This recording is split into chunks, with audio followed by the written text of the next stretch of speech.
ഫേസ്ബുക്കിലും വാട്സപ്പിലും അതുപോലെ തന്നെ മറ്റ് സോഷ്യൽ മീഡിയാസിലെല്ലാം മലയാളത്തിൽ ടൈപ്പ് ചെയ്യുക എന്ന് പറയുന്നത് വളരെ ബുദ്ധിമുട്ടുള്ളൊരു കാര്യമാണ്. ജസ്റ്റ് നമ്മളൊരു കീബോർഡ് എടുത്ത് മംഗ്ലീഷ് ടൈപ്പ് ചെയ്തിട്ട് അത് മലയാളത്തിലാക്കാൻ വളരെ ബുദ്ധിമുട്ടാറുണ്ട്. ചിലപ്പോൾ നമ്മളൊരു വാക്ക് തന്നെ ചിലപ്പോൾ അത് ടൈപ്പ് ചെയ്യാൻ കുറച്ച് ടൈമൊക്കെ എടുക്കാറുണ്ട്. പക്ഷേ ഇന്നത്തെ വീഡിയോയിലൂടെ പറയാൻ പോകുന്നത് നമുക്ക് മലയാളം ഈസി ആയിട്ട് നമുക്ക് സംസാരിച്ചുകൊണ്ട് അല്ലെങ്കിൽ നമ്മൾ മലയാളത്തിൽ പറഞ്ഞുകൊണ്ട് നമുക്ക് മലയാളത്തിൽ ടെക്സ്റ്റ് മെസ്സേജായി സെൻഡ് ചെയ്യാൻ സാധിക്കും. അങ്ങനെ ഒരു കിടിലൻ ആപ്ലിക്കേഷനെ കുറിച്ചാണ് ഇന്നത്തെ വീഡിയോയിലൂടെ പറയാൻ പോകുന്നത് ഗൈസ്. അതായത് Gboard എന്ന, അതായത് ഗൂഗിളിൻ്റെ ആപ്ലിക്കേഷനായ Gboard എന്ന ആപ്ലിക്കേഷനിലൂടെ നമുക്ക് ഈ മലയാളത്തിൽ ടൈപ്പ് ചെയ്ത അല്ലെങ്കിൽ മലയാളത്തിൽ വോയിസ് സംസാരിച്ച ശേഷം അത് മലയാളത്തിൽ ടെക്സ്റ്റ് മെസ്സേജായി സെൻഡ് ചെയ്യാൻ സാധിക്കുന്നത്. അപ്പോൾ എന്തായാലും ഫ്രണ്ട്സ്, നമുക്ക് വീഡിയോയിലേക്ക് പോകാം. അതിനു മുമ്പ് എൻ്റെ ഈ ചാനൽ നിങ്ങൾ ആദ്യമായിട്ടാണ് കാണുന്നതെങ്കിൽ എൻ്റെ ഈ ചാനൽ ജസ്റ്റ് ഒന്ന് സബ്സ്ക്രൈബ് ചെയ്ത് തൊട്ടടുത്തുള്ള ബെല്ലൈക്കണും കൂടെ എനേബിൾ ചെയ്യുക. അങ്ങനെ എനേബിൾ ചെയ്ത് കഴിഞ്ഞാൽ ഞാൻ അപ്ലോഡ് ചെയ്യുന്ന എല്ലാ പുതിയ വീഡിയോസും നിങ്ങൾ നോട്ടിഫിക്കേഷൻ ലഭിക്കുന്നതായിരിക്കും. അപ്പോൾ ഗൈസ്, നമുക്ക് നോക്കാം ഈ Gboard ആപ്ലിക്കേഷനിൽ എങ്ങനെ നമുക്ക് മലയാളത്തിൽ വോയിസ് സംസാരിച്ചത് ടെക്സ്റ്റ് മെസ്സേജായിട്ട് നമുക്ക് വാട്സപ്പിലും ഫേസ്ബുക്കിലും സെൻഡ് ചെയ്യാമെന്ന് നോക്കാം. അപ്പോൾ നമുക്ക് വീഡിയോയിലേക്ക് പോകാം.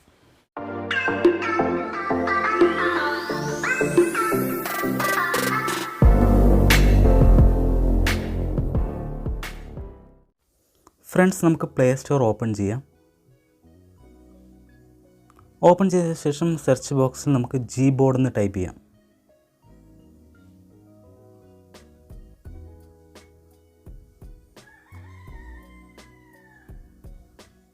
ഇപ്പോൾ Gboard എന്ന് സെർച്ച് ബോക്സ് ടൈപ്പ് ചെയ്തിട്ടുണ്ട്.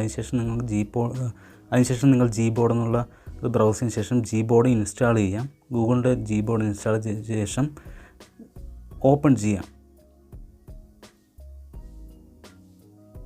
ഓപ്പൺ ചെയ്യുമ്പോൾ ഇങ്ങനെ ഒരു വിൻഡോ കാണും, എനേബിൾ ഇൻ സെറ്റിങ്സ് എന്ന് കാണും.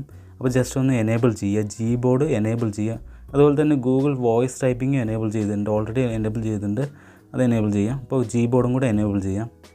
അതിനുശേഷം താഴെ അറ്റൻഷൻ എന്നുള്ളത് വരുന്നതിൽ ഓക്കെ പ്രസ് ചെയ്യുക. ഓക്കെ പ്രസ് ചെയ്യുമ്പോൾ ഇനിയുള്ളത് സെലക്ട് ഇൻപുട്ട് എന്നുള്ളതാണ്. അതായത് Gboard സെലക്ട് ചെയ്യണം. അതുപോലെ തന്നെ സെറ്റ് പെർമിഷൻ കൊടുക്കുക, അലോ കൊടുക്കുക. ശേഷം അപ്പോൾ ഡൺ എന്ന് പ്രസ് ചെയ്ത ശേഷം നമുക്കിനി ഇവിടെ സെറ്റിങ്സ് ഇവിടെ കാണാൻ സാധിക്കും. ലാംഗ്വേജ് സെലക്ട് ചെയ്യാം. അപ്പോൾ ലാംഗ്വേജ് സെലക്ട് ചെയ്യുക. ഇംഗ്ലീഷാണ് ഓൾറെഡി കിടക്കുന്നത്, മലയാളം കൂടെ ആഡ് ചെയ്യേണ്ടത്. അതിന് ശേഷം ആഡ് കീബോർഡ് എന്നുള്ളത് കൊടുത്ത ശേഷം മലയാളം എന്ന് സെർച്ച് ബോക്സ് സെർച്ച് ചെയ്യാം. ഇപ്പോൾ ഇവിടെ മലയാളം സെലക്ട് ചെയ്തു. അപ്പോൾ പുതിയൊരു കീബോർഡും കൂടെ ആഡ് ചെയ്യണം. ഇവിടെ താഴെ ഡൺ എന്ന് പ്രസ് ചെയ്യാം. ഫ്രണ്ട്സ്, ഇനി അടുത്തത് വോയിസ് ടൈപ്പിംഗ് ആണ്. വോയിസ് ടൈപ്പിങ്ങിൽ നമ്മൾ ലാംഗ്വേജ് സെറ്റ് ചെയ്യേണ്ടതുണ്ട്. അപ്പോൾ ജസ്റ്റ് വോയിസ് ടൈപ്പിംഗ് ഒന്ന് പ്രസ് ചെയ്യുക. അതിനുശേഷം ഇവിടെ ഓൾറെഡി ഇംഗ്ലീഷാണ് കിടക്കുക, നമ്മൾ മലയാളമാക്കി സെലക്ട് ചെയ്യണം. അപ്പോൾ മലയാളമാക്കി സെലക്ട് ചെയ്യുമ്പോൾ ബാക്കിയുള്ള ലാംഗ്വേജ് എല്ലാം ഡീസെലക്ട് ചെയ്യുക. ഡീഫോൾട്ട് മലയാളം മാത്രമാക്കി മാറ്റണം. ബാക്കിയുള്ള സെറ്റിങ്സിലുള്ള ഇംഗ്ലീഷാണ് ശരി, വേറെ ഏത് ലാംഗ്വേജ് ആണെങ്കിൽ അൺടിക്ക് ചെയ്യുക. അതിനുശേഷം മലയാളം മാത്രമായി സെലക്ട് ചെയ്യുക. അപ്പോൾ താഴേക്ക് സ്ക്രോൾ ചെയ്ത് വന്നു കഴിഞ്ഞാൽ നമുക്ക് മലയാളം കാണാൻ സാധിക്കും. അപ്പോൾ ജസ്റ്റ് മലയാളം ഒന്ന് ടിക്ക് ചെയ്ത് കൊടുക്കുക, മലയാളം മാത്രം സെലക്ട് ചെയ്ത് കൊടുക്കുക. അതിനുശേഷം താഴെ സേവ് എന്നുള്ള ഓപ്ഷൻ ഉണ്ട്, ആ സേവ് എന്നുള്ള ഓപ്ഷൻ കൊടുത്തു കഴിഞ്ഞാൽ നമുക്കിത് സേവ് ചെയ്യാൻ സാധിക്കും. അപ്പോൾ ജസ്റ്റ് മലയാളം മാത്രമായിട്ട് സേവ് ചെയ്യുക. അതിനുശേഷം ബാക്ക് പ്രസ് ചെയ്ത ശേഷം നമുക്കിനി വാട്സപ്പിൽ ഫേസ്ബുക്കിൽ പോയി നമുക്ക് ലാംഗ്വേജ് മാറ്റേണ്ടതുണ്ട്. അപ്പോൾ മലയാളം ഒന്ന് സെലക്ട് ചെയ്തതിന് ശേഷം നമുക്ക് ഇനി വോയിസ് ടൈപ്പിംഗ്, അതായത് നമുക്ക് ജസ്റ്റ് ഇനി വോയിസിൽ കാണുന്ന ബട്ടൺ, വോയിസ് ബട്ടണിൽ പ്രസ് ചെയ്യാം. മൈക്കിൻ്റെ ബട്ടൺ പ്രസ് ചെയ്ത് കഴിഞ്ഞാൽ ഇനി മലയാളത്തിൽ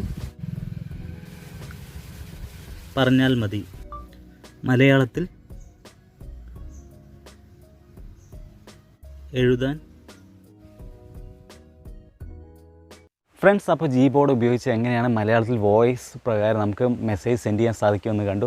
അപ്പോൾ എന്തായാലും ഇന്നത്തെ വീഡിയോ നിങ്ങൾക്ക് എല്ലാവർക്കും ഇഷ്ടപ്പെട്ടെന്ന് കരുതുന്നു. ഇഷ്ടപ്പെട്ട് കഴിഞ്ഞാൽ ലൈക്ക് ചെയ്യുക, കമൻറ്റ് ചെയ്യുക, കൂടാതെ സബ്സ്ക്രൈബും ചെയ്യുക. അപ്പോൾ നിങ്ങളുടെ സപ്പോർട്ട് ഇനിയും പ്രതീക്ഷിക്കുന്നു. അപ്പോൾ അടുത്ത പുതിയ വീഡിയോയുമായി വരുന്നതായിരിക്കും. It's me Anshad signing off.